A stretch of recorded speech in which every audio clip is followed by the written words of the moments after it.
Baik, saya akan melanjutkan materi yang selanjutnya, yaitu tentang faktor-faktor pembelajaran bahasa. Faktor-faktor pembelajaran bahasa ini terdiri atas beberapa bagian, yaitu yang pertama, faktor motivasi. Dalam pembelajaran bahasa, menyatakan bahwa memiliki keinginan atau dorongan dalam belajar bahasa akan cenderung lebih berhasil dibandingkan orang-orang yang tidak memiliki dorongan atau keinginan belajar bahasa ataupun motivasi. Yang kedua yaitu faktor usia. Ada anggapan bahwa anak-anak lebih cenderung berhasil dibandingkan orang-orang dewasa dalam belajar bahasa, dikarenakan pada usia dini kita lebih mudah mempelajari bahasa dibandingkan kita belajar bahasa di usia dewasa. Yang ketiga yaitu faktor penyajian formal. Dalam faktor penyajian formal ini terdiri atas dua tipe. Yang pertama yaitu naturalistik. Tipe naturalistik ini berlangsung secara ilmiah dalam lingkungan keluarga sehari-hari tanpa guru dan tanpa kesengajaan. Sedangkan tipe formal diperoleh dari lingkungan pendidikan ataupun formal. Yang keempat yaitu faktor bahasa pertama. Para pakar pembelajaran bahasa kedua percaya bahwa bahasa ibu sangat mempengaruhi dalam penguasaan bahasa kedua. Malah bahasa pertama dianggap pengganggu bahasa kedua karena seseorang sadar tidak melakukan transfer bahasa pertama dalam menggunakan bahasa kedua. Akibatnya terjadi interferensi dan alih kode dan campur kode. Yang kelima yaitu faktor lingkungan. Kualitas lingkungan sangat penting bagi seseorang untuk dapat berhasil mendapatkan bahasa baru. Lingkungan bahasa terdapat menjadi dua. Yang pertama yaitu pengaruh lingkungan formal, yaitu memfokuskan penguasaan kaidah bahasa secara sadar.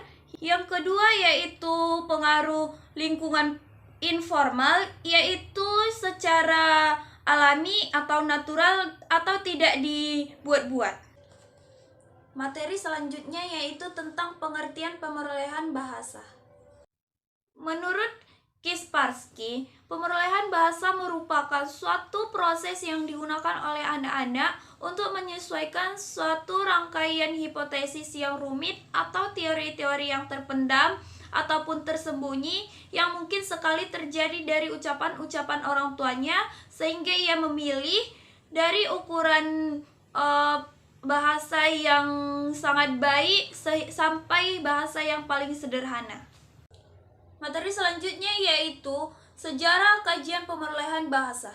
Sejarah pemerolehan bahasa menurut Sujono terdapat beberapa periode. Yang pertama yaitu periode buku harian, yang kedua yaitu periode sampel, dan yang ketiga yaitu periode longitudinal. Yang pertama yaitu periode buku harian, di mana periode ini dimulai oleh Haji Tainet tahun 1876 yang menerbitkan sebuah jurnal yaitu On the Acquisition of Language by Children, di mana metode penelitian ini menggunakan buku harian orang tua. Yang kedua yaitu periode sampel, di mana periode ini memiliki ciri khusus yaitu sangat menonjolkan peran lingkungan dalam pemerolehan pengetahuan termasuk bahasa. Selanjutnya, perubahan perilaku anak ditelusuri dari perilaku anak yang kasat mata dalam lingkungan eksperimen dan dinyatakan sistem pengukuran bersifat kuantitatif. Yang ketiga yaitu periode longitudinal, di mana periode ini ditandai dari munculnya buku Chomsky Synthetic Structure yang memberikan landasan pertama mengenai tujuan studi linguistik. Berbeda dengan pandangan kaum behavioristik, kaum nativistik ini berpandangan tujuan belajar linguistik bukan hanya menggambarkan, tetapi memberikan eksplanasi fenomena bahasa. Pandangan nativistik ini dilandaskan pada kenyataannya bahwa setiap anak akan memperoleh bahasa ketika ia diberi peluang.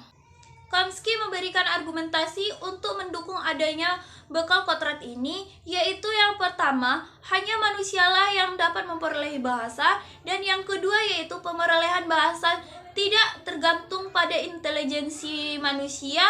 Betapapun rendahnya intelijensi manusia, ia tetap bisa berbahasa.